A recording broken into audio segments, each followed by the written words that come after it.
got something a little different for you today.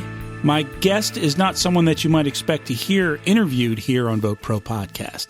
He's not directly involved with cannabis politics or medicine or business, but if you follow cannabis culture as I do, you have no doubt seen this man's work. He's an amazingly creative visual artist. His cannabis-themed paintings, sculptures, etchings, and mosaics have been featured at exhibits and galleries too numerous to name. He's been featured in many major media outlets, including a recent write-up in High Times for his association with our favorite, The Last Prisoner Project. I'm very pleased to welcome to VoteProPot-Cast, Mohan Sundaresan. Welcome to the show, my friend. Thank you. Thank you for having me on. It's a pleasure. I'm sure I pronounced your name wrong, as I have 3 times already. It doesn't matter. It's a tongue twister. I usually tell people if you can't pronounce Sundaresan, just think of sun-dried raisin. Oh, that's perfect, man. I like that. The problem is I'm a stoner, so I can't even remember sun-dried raisin. I read your bio, and it says on there that you were born in India in 1945, so I'm not giving away anything that isn't public. So that puts you, if my math is right, sure. That puts you at about 75. And your bio suggests that I'll be 75 this year. You didn't really start as a full-time artist till later in life. No, I'm not an artist as what one knows of artists. I'm just a simple, ordinary guy, just being inspired by nature and putting things together. Because nobody creates anything. Everything has been created, from the canvas to color or the guitar or the piano. Everything has been created. You're just putting either sounds or colors together and according to your mood. I think being there, it's now lately that since 2018, I started putting a leaf on it from the request of my manager. So I've been having some fun with that. But normally I wouldn't like to have anything figurative, because my paintings are for people to see with their minds, not with their eyes. But I mean, it's a technique that I just happened to, by mistake, fall onto. And now I realize that kids, tiny kids to old people, everyone who see it can interact with it. And that is, that's my joy. I'm not doing this for money or anything like that. It's just, that's my way of life. For those of you who would like to see some of his art, his website is Mohan La Jolla, like California, like San Diego. LAJOLLA, and you can find him on Twitter and Facebook as well. So your art isn't, I guess cannabis-themed art isn't really a good way to put it. Some of your art has cannabis leaves in it, and it's beautiful, but a lot of it is just beautiful mosaics and weaves, and it's just amazing. How did you come up with that technique? When I do my craft, I try not to think too much. It's just random.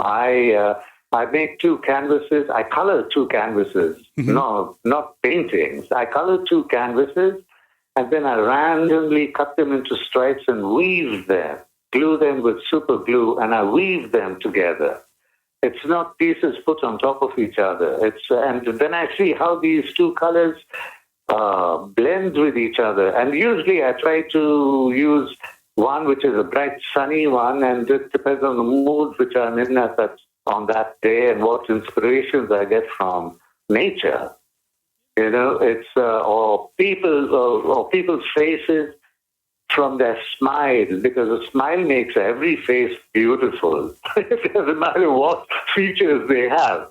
It's because it's the heart that you feel, Yeah, your art has a 3-dimensional quality that really makes it jump out.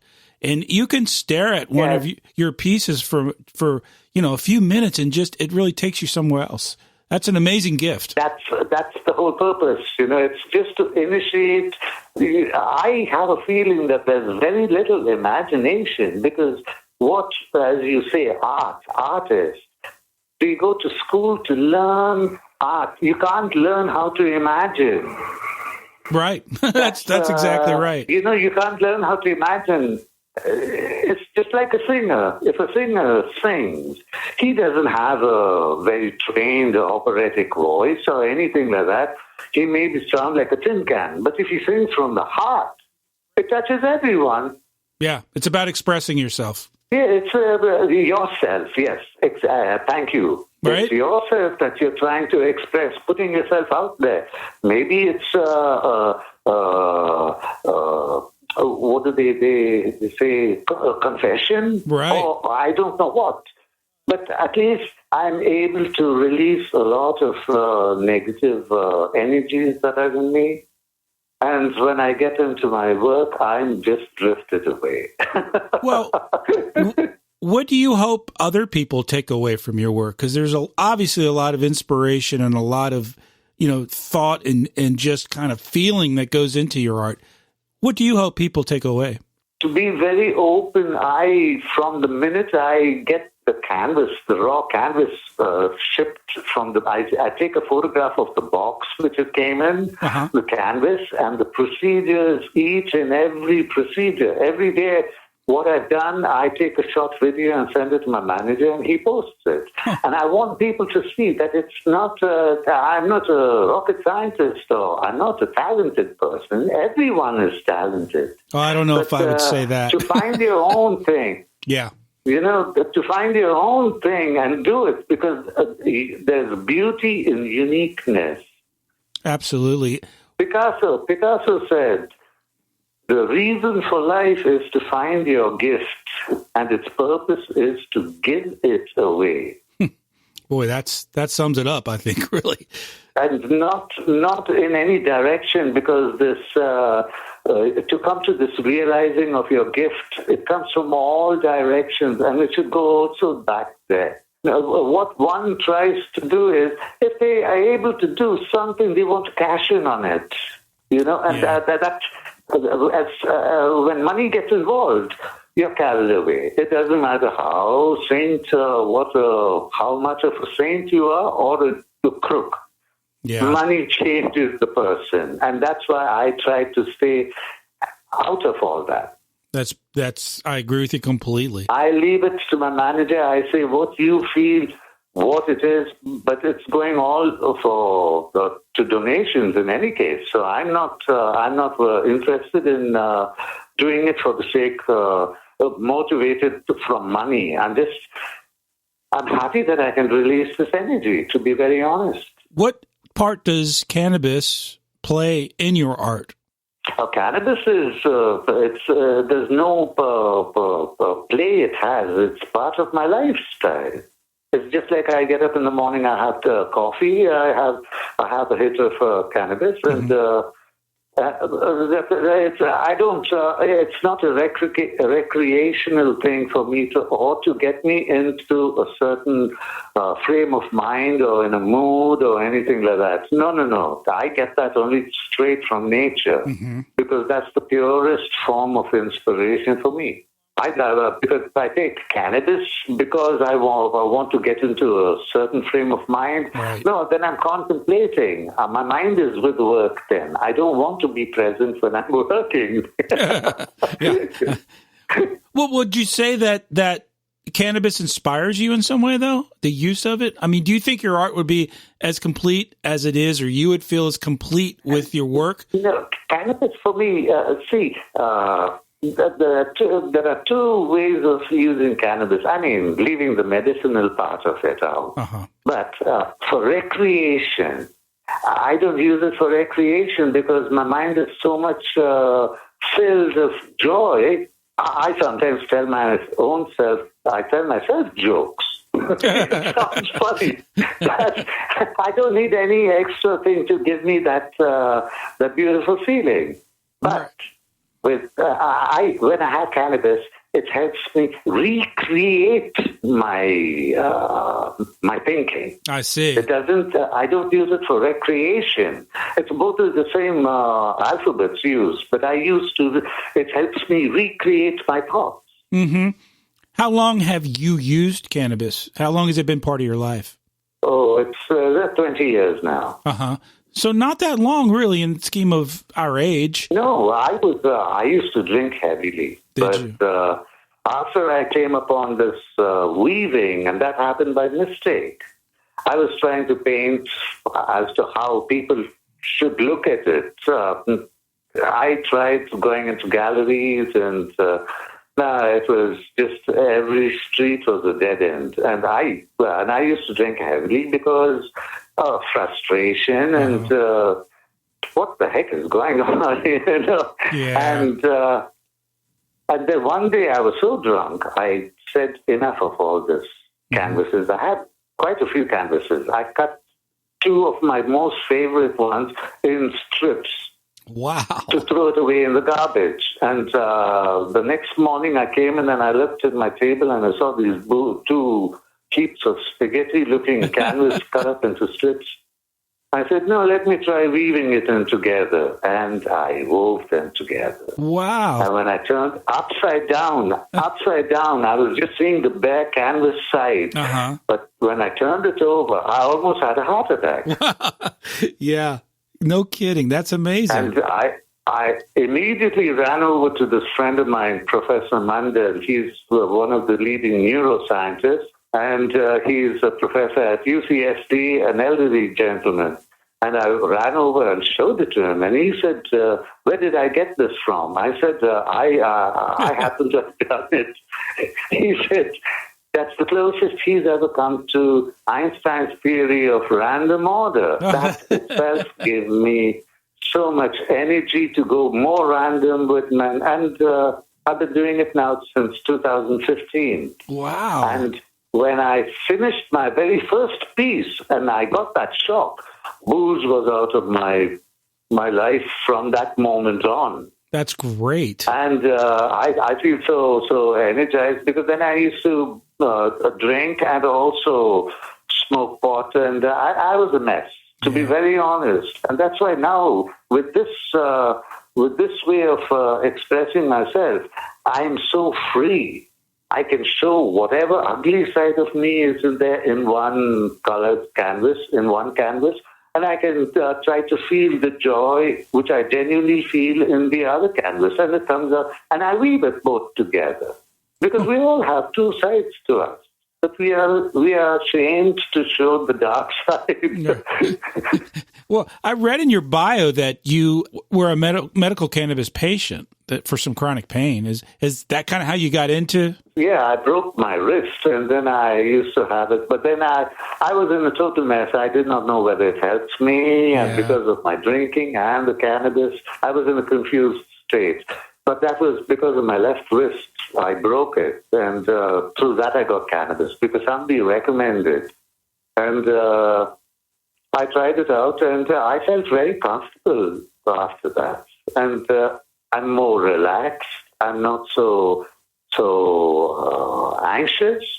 Mm-hmm. I do things at my pace because I've come to realize that anyone, when they're doing their thing at their own pace, they invite themselves to unbelievable experiences of mind. Mm-hmm. It takes you, it energizes you. You know, for me, that is getting into contact with the unknown. Right. It's not God and all that. To me, God is the unknown. Every religion categorizes God as a he. Mm-hmm. God, to me, is something unknown. You can't put a label on that. And that, believe you me, and that is deep within yourself. Well, I think, especially for an artist, I think cannabis helps you find a part of your consciousness that's always there, but it's not as exposed. And maybe that's why so many artists kind of look to it to help them find it doesn't change you. It just helps you see maybe a different way of moving forward. Could be, but it has very little influence on what I'm doing because, first of all, what I'm doing, I've got no idea. So nothing else. That makes two of us. I'm just enjoying it. And that's the key to life. Cannabis helps. That's all I can say about it, you know. Well, we had Steve D'Angelo on a couple weeks ago, and we talked about the Last Prisoner project. And I understand you've donated a piece of art or some art for that project. Yes, I donated a piece because it's so stupid. Laws, justice. This whole thing just serves one side of the story. Justice, and people then were put into jail for such minor trivial situations that they're running around with garbage bags full of pot. Yeah, exactly. And besides, it's a plant, right? and all this takes place. That's why people use cannabis for its wrong purpose. For me, it's just the same as cilantro when I'm cooking. Right. I use cilantro. I use mint. That's another thing which is a part of my lifestyle.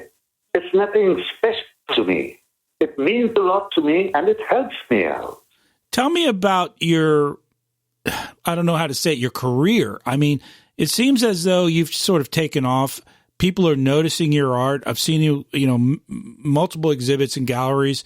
How has that changed the way you look at your art? I mean, obviously people are willing to pay money now for your art, and I know that's not why you're in it. Has it changed the way you, how many pieces you turn out or how you treat it, or it doesn't make any difference at all? It's as I said, it's all random. I never have a plan of anything.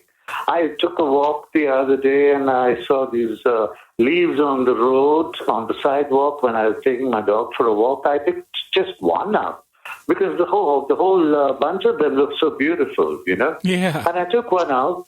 And that inspired me, and I put it on, Steve put it on, my manager, he put it on Instagram. And there's such a lot of response. But that is exactly what I'm trying to come to. We have everything within our reach, but it's so strange. We want something which is beyond our reach, and that's why most of us are sick. Yeah. Because all the gifts from Mother Nature are healing, and we don't take much respect to that because we don't trust ourselves. We don't trust ourselves, and when I take my dog for a walk, I meet people and I tell them, dig into your pockets and just your spiritual pockets and just see what wonders you pull out. But everyone don't want to know about that because they're all driven to climb up the ladder. Stay there and come down the ladder and see if the ladder is on strong grounding, on strong footing. Well, it's the American way, No, this is all over the world. Well, you're right. This is all over the world. You're right. No, the greed, the greed is all over the world, and then eventually you see what's happening. How many unjust locked up? How many are dying of hunger? I mean, these are thoughts. I'm not talking about the deprived or the neglected. I'm talking about the forgotten. Babies dying at birth. Just to think about that. And I had these feelings when I was young also. It's not now that I'm coming close to heaven's door. I'm trying to buy cheap tickets. No, it's not that. I had that, and I'm just fortunate. I feel so blessed to be able to do something in that direction. Because if I wasn't doing all this, I wouldn't be talking to you, and the people who are hearing wouldn't be hearing what I have to say. I thank you all. Well, that's beautiful. What do you have coming up in the near future in terms of, where people might be able to read about your CU? Do you have any exhibits coming up or any gallery? There are a couple of magazines that have been writing about me. Now there are over 20 magazines. Yeah, I've seen. So for me, it doesn't make me any taller. No, it doesn't change your art at all either, does it? My saying is pride and a praise or a put down is like water on a duck's back to me. Whether negative or positive, I'm free to acknowledge a person's opinion. Fair enough. But people follow. They don't have an opinion of their own. I should tell you that. You have a beautiful outlook on life, Mohan, and I appreciate that. And I really appreciate you coming on and talking to us about this because, like I said in the intro, it's not politics, it's not business. It's deeper than that. And the reason, balancing the reason and your purpose in life, that's the main thing. And this is a road the individual has to take. My main thing is just enjoy life, and the most that the individual has to get out of themselves. It's not extras from the outside, because there's one thing I would like to leave you with.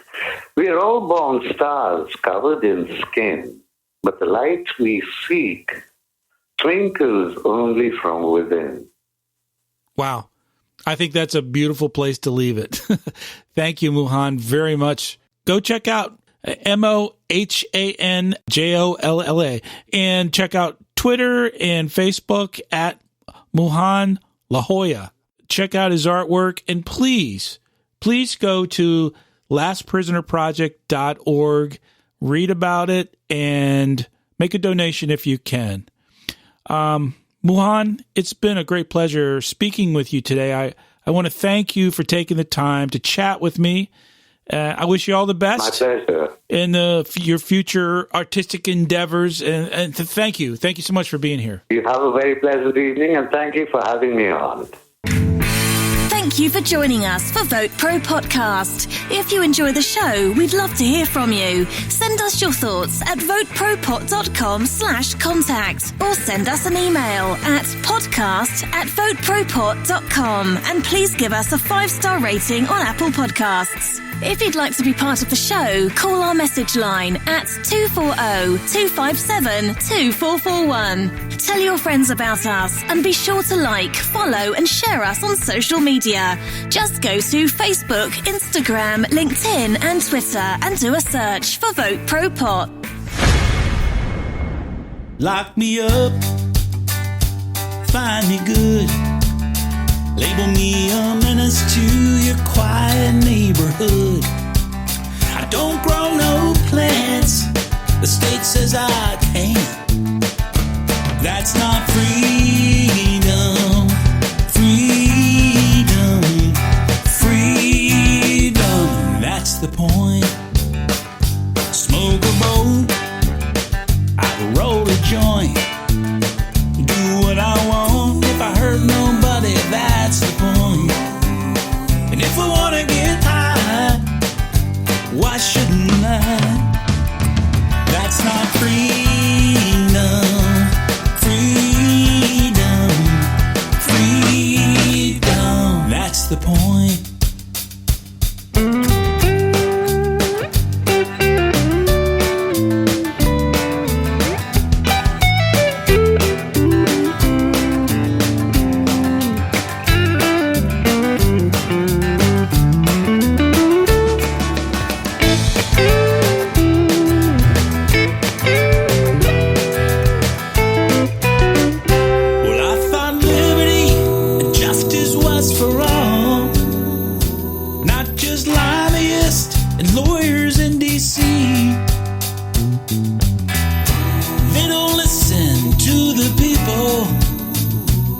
Decide what's best for you and me.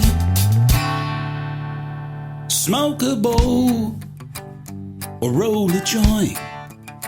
Do what you want. If it hurts nobody, that's the point.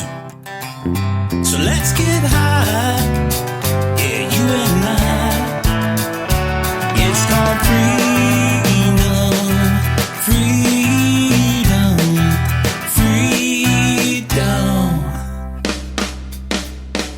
It's called freedom, freedom, freedom.